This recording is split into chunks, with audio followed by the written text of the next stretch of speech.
Hello, Keith Buswell, Senior Solutions Engineer with Exaforce. Lately, I've been kind of toying with making my own apps, and one of the platforms I've just been really taken off with using that is actually Replit. Replit is actually a current customer of mine as well, and I wanted to kind of take their platform for a bit of a test run. And if you're not familiar with Replit, Replit is essentially an application that will, just in human language, go in there, type out essentially kind of the app that you're trying to make, give it some thoughts about what you're trying to do. It'll go create the app for you. Matter of fact, it'll host it for you as well inside of there. Insanely cool. Really, really fun stuff to do, kind of go play with inside of there. And I've been doing some. Sorry, let me go bring that out over here really quick, and I'll show you what it looks like. But I've been doing some CISO events lately, and there's been a couple themes that have been coming up where there's often certain questions that they might want to ask about their environment.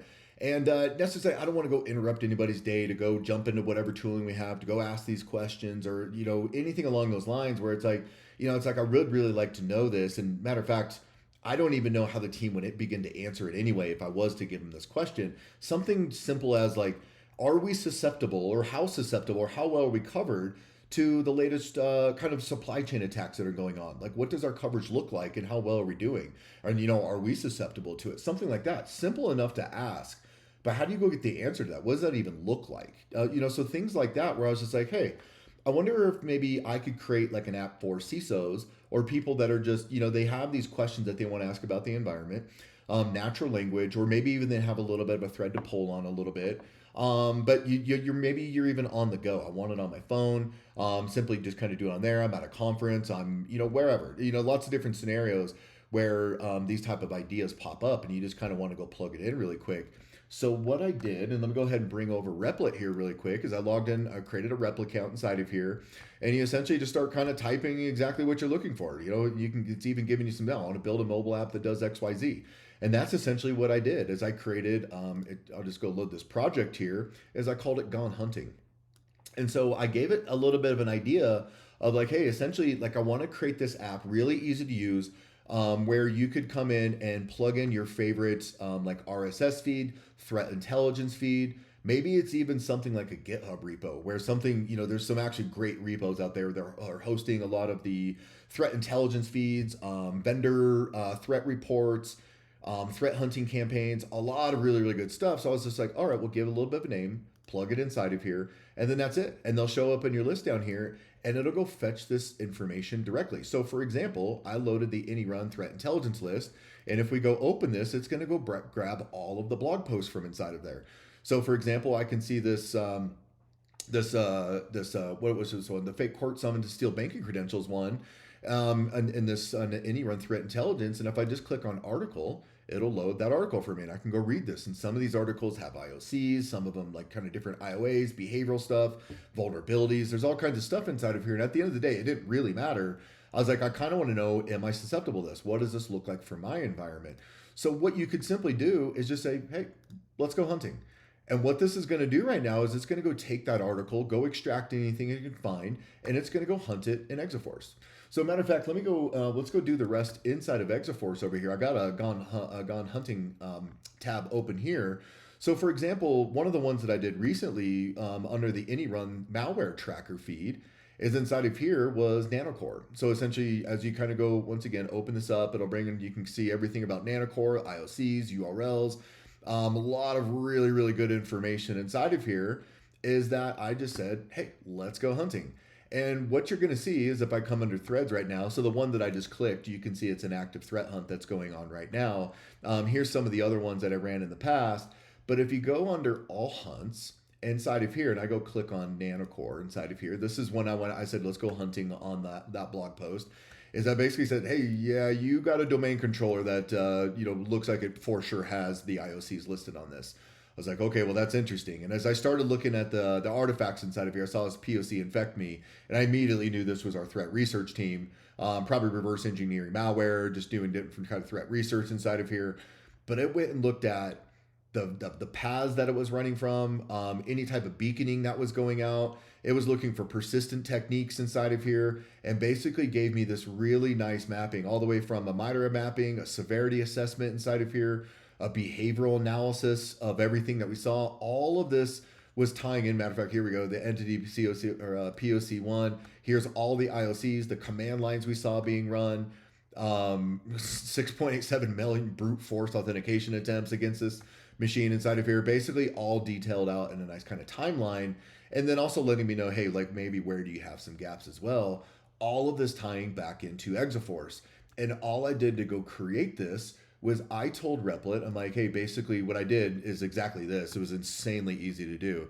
Is I loaded Exaforce Search and I just typed in something really super basic. So let me do this here. Let me go inspect and let's go bring up our network tab. And then I just went and asked something like, who is Keith? And immediately I saw search stream. I was like, okay, great. Now I know that this is my API that essentially that is being called when I go and ask these questions. That's fantastic. And now you can start to bring over, it's like, yeah, we know who Keith is. Keith is all these things, reports to Madacar, some really cool stuff. But essentially, I just wanted to go grab this. And then I came over to my Replit app. And then when I was building it, I said, boom, here's the endpoint I want to hit. Perfect. And then the next thing I went and did is I just went into my user settings and I just went and grabbed an API token really quick. And I told him like, hey, I need to securely store these API keys, should never be visible. Give it all the kind of requirements I need for the database, put it inside of there. And then so now I have this section where you just drop in your API key. That was it. I was up and running. And then basically I just kind of said what I wanted to look like and what I wanted to do. It went and built and hosted this entire thing for me. So now I could just simply come into any thread, drop in any RSS feed, any blog post, kind of anything I want inside of here, and it'll keep up to date with those, and I could easily go hunt those. Now, back to my question earlier about, hey, how do CISOs maybe ask some of these questions? Well, maybe they have access to some really good feeds inside of here. Hey, this is one way, or anybody could use this. You don't have to be a CISO, but I'm just kind of saying, like, how can you kind of easily, have like a landing ground and do these things on a mobile device or just be on the fly, whatever. Also, just the hunt tab up here, ask anything you want. And as a matter of fact, I went and asked inside of here the question I started with: how well are we protected against the recent supply chain attacks? So it went and said like, hey, the recent NPM attacks have been happening, all the different supply chain things happen in GitHub.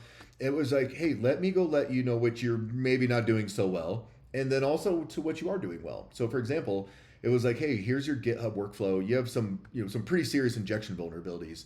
Inside of here, you have 19 critical risks. So all the way from shell injection vulnerabilities, reverse shell commands, non-pin SHAs, and your GitHub actions. It's like there's some things we probably need to shore up in GitHub inside of here. And as I start to scroll through a little bit further, we got users that don't have MFA enabled that are accessing GitHub. A couple other high priority risks inside of here as well, all the way down to like, hey, what are you doing that's pretty good?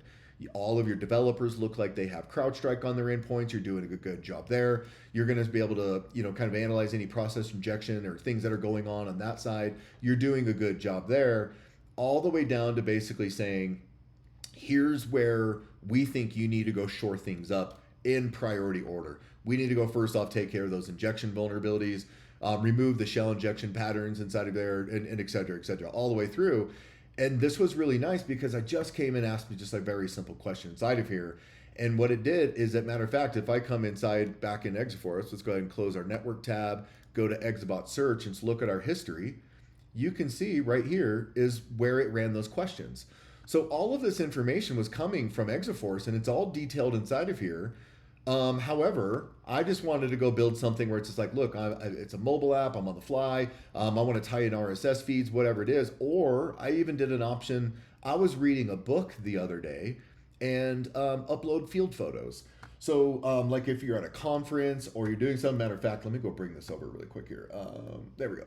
So I was reading this book and I was just like, oh, like some different living off the land techniques. I was like, hey, I wonder if we see anybody doing this inside of our environment.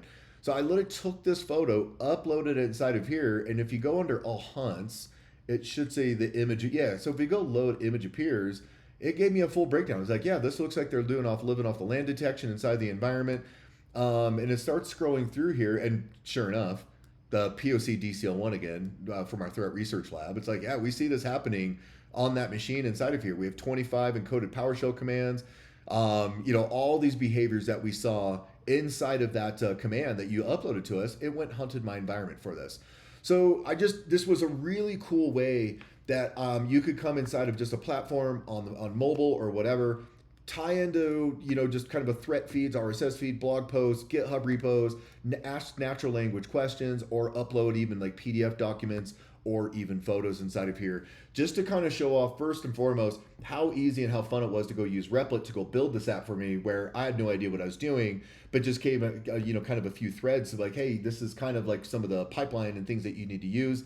It went and built it out for me, and then also just kind of show out like just how extensible Exaforce is as well, where you can start just kind of tying in some of these other platforms, go in there and ask some really kind of easy questions to ask but hard to answer type of stuff, and get some really interesting insights for your environment. So I hope you found this informative. Don't hesitate to reach out to exaforce.com for a demo, or reach out to me personally. Happy to have a conversation. Thanks.